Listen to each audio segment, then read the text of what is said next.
สุขของเราเช้านี้ที่เขาฉลาก6 นาฬิกาตรงแล้วนะครับฮะสุกไหมฮะไม่ใช่แค่เดินนะครับจ็อกกิ้งขึ้นเขาฉลากฮะอยู่ในระหว่างเนินพักขาจากเนิน4 โค้ง 4ไปหาเนิน5 โค้ง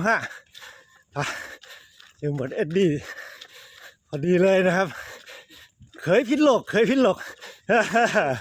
เมื่อวานนี้ไปส่งครอบครัวกลับบ้านพิษโลกแล้วตีรถกลับมาถึงบ้านชีชา3 ทุ่มโดยประมาณ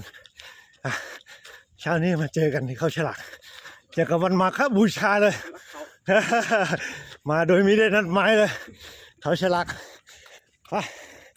เช้านี้เนิน5 โค้ง 5 6 นาฬิกากับ2 นาทีแล้วไปสุดๆเลยดีใจดีใจหลายขึ้นไปเข้ากันเลย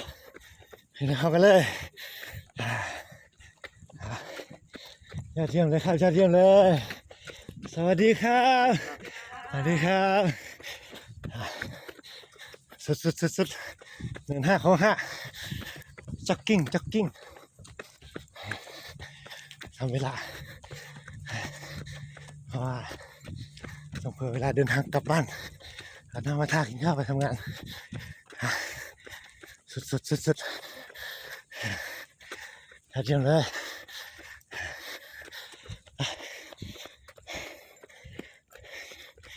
อีกประมาณ700 เมตรโดยประมาณ